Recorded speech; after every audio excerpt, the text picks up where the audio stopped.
Gotcha! You should have seen the look on your face, it was priceless! Gather around, viewers, as on this special, spooky episode of the LionDog Show, we delve into a truly horrifying subject. Publicly funded television! One of my favorite shows to watch instead of reading or investing in the stock market growing up was Arthur. I planned on starting this video off with a long-winded overview of how great of a children's show it was and how it lasted up until early 2022. But we all know about this show, and if you somehow do not know about it, well, just think Bluey for millennials. I grew up with Arthur punching his sister. My baby niece will grow up with Bandit farting in his daughter's face. Since Arthur has a reputation for being a lighthearted show, you might be surprised to discover that there are some scary episodes. Now, there are more than a few Arthur episodes that could be classified as Halloween-themed, such as the episode where Fern gave her friends childhood trauma, or the episode where DW had the hiccups again. But for this video, we'll be discussing the episodes on the Arthur Scary Stories VHS tape, which I definitely own and did not just find off YouTube.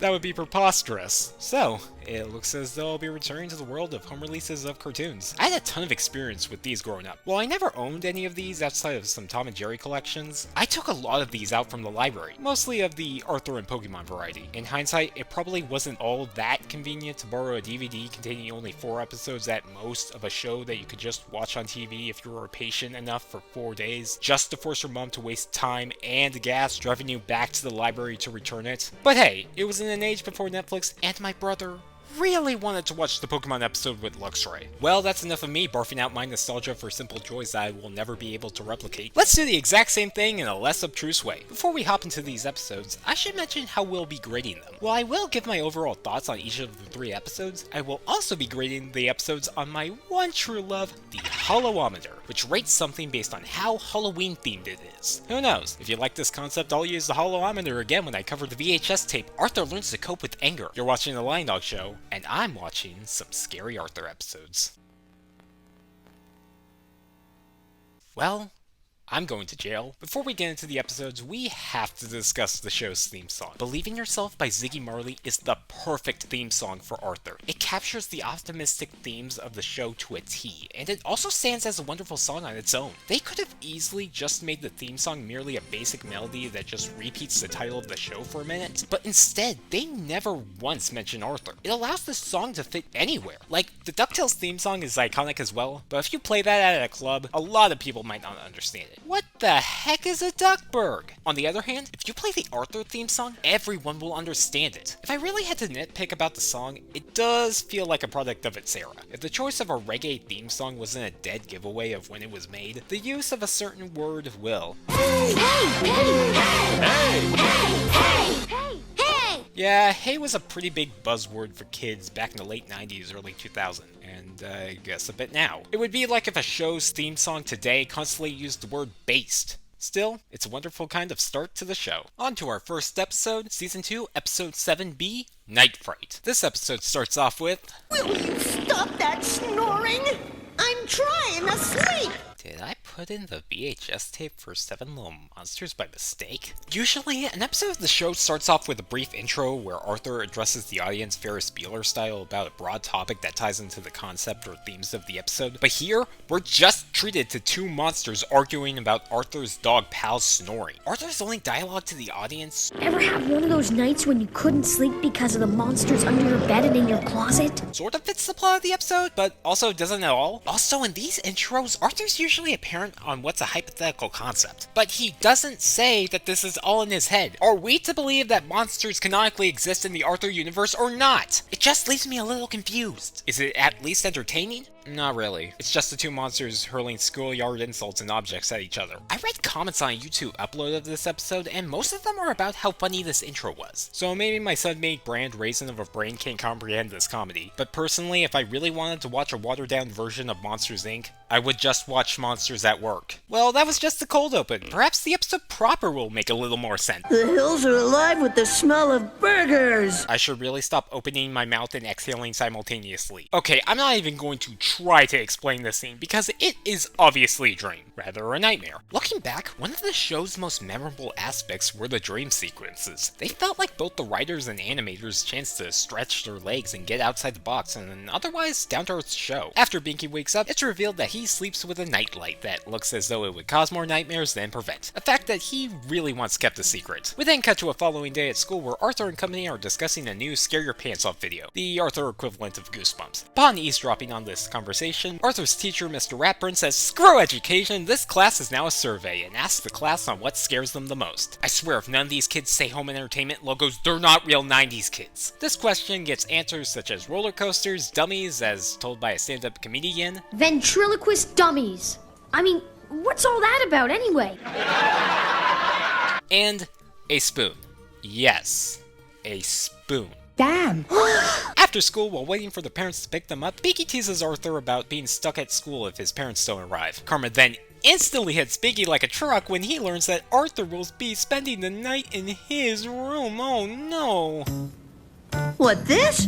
It's, my reading lamp. Oh, how do you read down there? Like this. Okay, make fun of that excuse all you want, but that's how a lot of you look in bed trying to use your phone while it's charging. After having a nightmare that proves my earlier point, Binky confesses to Arthur about sleeping with a nightlight. To keep Arthur from telling his friends, Binky forces himself to be a servant, and it ends up being the best part of this episode with him going as far as carrying Arthur to lunch. I was initially going to say that Binky is overreacting since Arthur is a pretty good friend, but then I remember the time that Arthur spent a whole day laughing at him for ripping his pants. Later in class, Ratburn follows up his previous question by asking the class on ways they feel less afraid, which garners responses such as whistling, talking to a stuffed lobster named Bob, which we are led to believe that Francine just has on her at all times, and shining a laser at the moon, which not even the brain knows why it helps him. If anything, sleeping with a nightlight is one of the more sane answers. And Ratburn agrees with this, as he says as much when Binky ultimately confesses to sleeping with one. Good, Binky. That's a very common one. Very normal. Notice how he didn't say that about the laser or the lobster? We then wrap up on Binky demanding payment for his servitude and him having a good dream the following night. That was a nice enough episode. You could tell it was aimed at kids who might have felt insecure about sleeping with a nightlight. See? Even the bully of the group sleeps with a nightlight. I do feel Binky being the main character takes this otherwise simple story and makes it as entertaining as possible, since he is the most consistently funny character on the show. He's got some great lines, and him going to the lengths that he does to keep his secret is hilarious, when in the end he's worried for almost no reason whatsoever. Onto the Hallo-O-Meter, this episode gets a 6 out of 10. Sure, it has the nightmare motif and the monsters at the beginning, but I don't feel the Halloween oozing out of this episode. I did check the Arthur wiki, and it turns out that this episode did release in October, so maybe this episode was meant to be Halloween themed, or it was just a coincidence. It's a fitting watch during October, but I'm not going to wake up in the middle of Halloween night thinking, "Oh man, I forgot to watch Night Fright this year!" Moving on to Season 3, Episode 12A, What Scared Sue Ellen? This episode starts off with Arthur going on about how his friend Sue Ellen isn't afraid of anything. I almost believed him, considering how she is one of the more rational kids on the show, if it weren't for the fact that this is a complete lie. How do I know this? It's because she herself says that she's scared of cemeteries in the episode we just watched. Listen, I understand that there were a limited amount of Arthur Halloween episodes, but they could have at least swapped them around on the tape. But LionDog, they're in chronological order. That shouldn't matter. This is a mostly episodic show. Sure, the writers made a mistake, but that doesn't mean they can't make it less obvious. They were probably reran out of order anyway, but I digress. The episode proper starts off with Binky telling a scary story to both Arthur and Buster with less than stellar props. This scene captures something about Arthur that I've only appreciated in hindsight. While the characters still use technology, the show, especially the earlier seasons, did a great job providing kids with different ways to have fun and to be creative with what they had in their house. They didn't even point it out like, "Hey kids, you can try this at home." They just showed Arthur and his friends trying out different activities and let the viewers try it out for themselves. I remember the Cookie Catcher episode inspired me and my brothers to make our own for fun, and the making of Arthur of all episodes was one of the reasons I got into stop motion animation as a kid. This show served as a great way to get kids to be creative and active rather than just screaming in their faces to Get off the phone! alone! But all that doesn't matter because Sue Ellen thinks the story is lame and leaves. While walking through the woods, as though she was a character in a TV show who was in the previous scene purely to set up the fact that she's not scared of anything because she had no reason to attend a scary story performance otherwise, Sue Ellen is scared by a howl and a large footprint, believing that they both came from a monster. I would say she's letting her imagination get the better of her, but after that first episode's introduction, I'm willing to believe her. At home, Sue Ellen begins to theorize that both clues might have come from a foreign creature. I know that I just criticized how Sue Ellen not being afraid of anything contradicted the previous episode, but now I understand why they chose her as this episode's protagonist. Sue Ellen has been set up as the kid most knowledgeable of other cultures due to her family traveling across the world, which ties perfectly into the ulterior motive behind this episode. While Arthur usually focuses on moral lessons as opposed to academic lessons of most PBS kids shows, using a well-traveled character like Sue Ellen allows this monster episode to sprinkle in trivia about the folktales of different cultures. Is it as important as learning about multiplication or how clouds form? Not really, but it is fun and might get kids interested in researching where these stories came from and more about the cultures as a whole. While they eventually believe Sue Ellen's claims, her friends are initially apprehensive. Did you ever see a Baba Yaga when you were in Russia? Has Buster ever seen a space creature? Sue Ellen, if you want to be believed, maybe don't compare yourself to a grade school conspiracy theorist. After receiving some advice from her parents about preparing herself to face her fears, Sue Ellen finds some equipment and reassembles the group to fight the monster.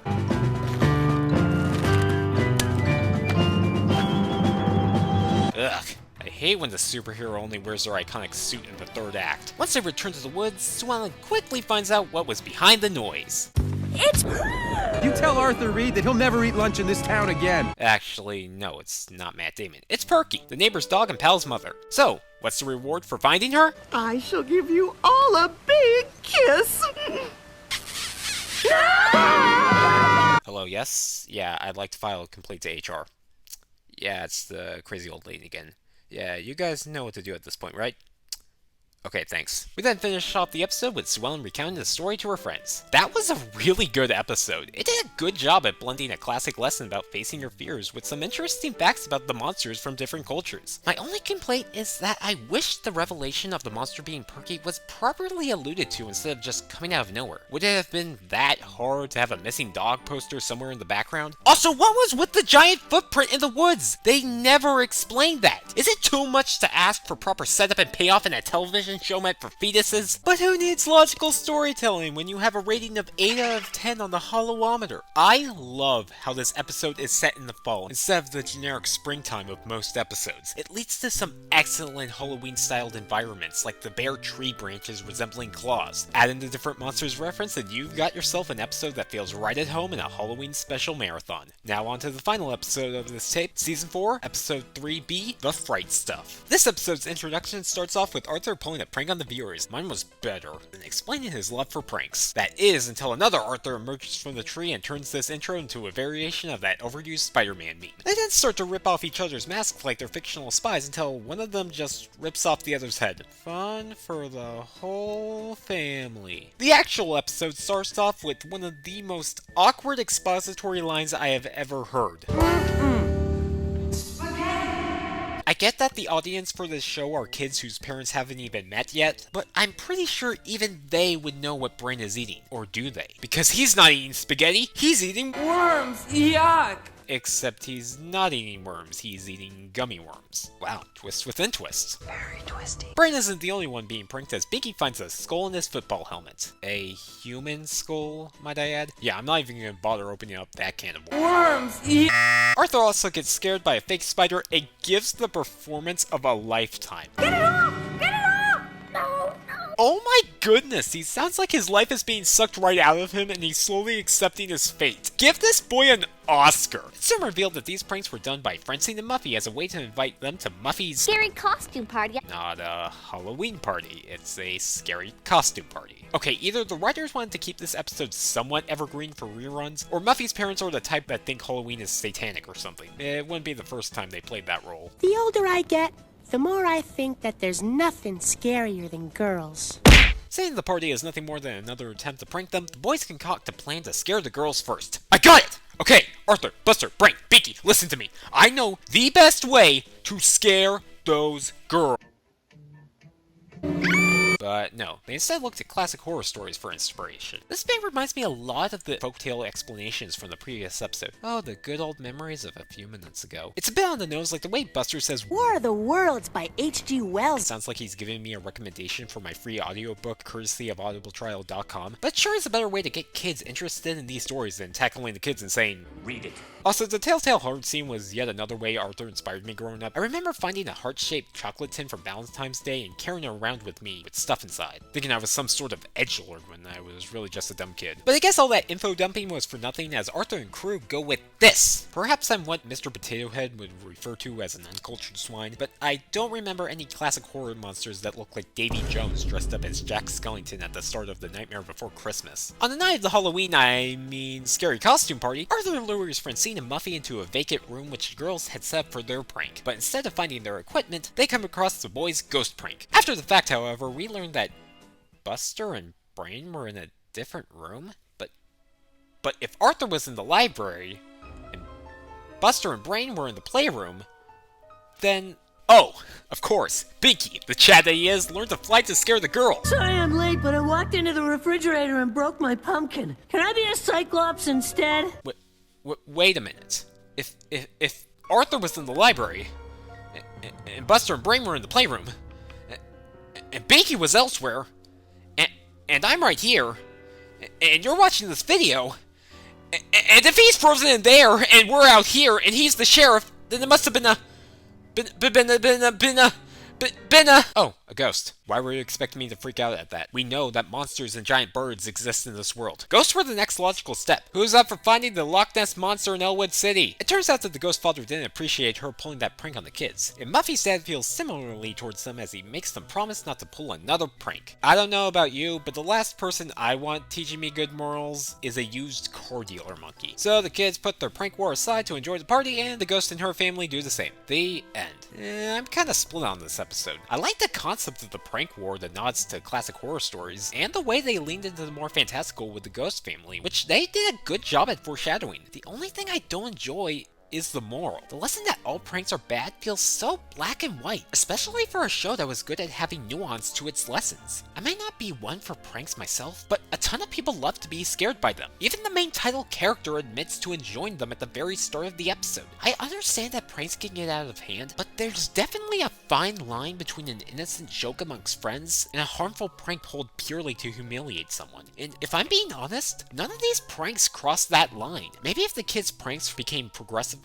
more dangerous or were targeting someone who wouldn't appreciate being scared, then that would have made for a good lesson on proper prank etiquette, if that's even a thing. In the end, we're just left with a safe and almost hypocritical message. Overall, I'd rank this episode between the previous two that we just watched. I liked it more than Knife Fight, but not as much as What Scared Sue Ellen. But in the end, that doesn't matter. What does it score on the Hallo-O-Meter? Why, a perfect 10 out of 10, of course! We've got pranks, we got classic horror monsters, we've got Halloween, we've got scary costume parties, at a haunted house no less. I wouldn't be surprised if they made this tape just because of this episode, because it is as Halloween as you can get. So yeah, that was a pretty good batch of episodes. It was a fun return not only to this show, but also home releases of shows. While I didn't grow up owning them, I can see why there's a ton of nostalgia for them. In an age before streaming, this was the only way to watch these shows whenever you wanted. It may not have been a full series or even a full season, but they were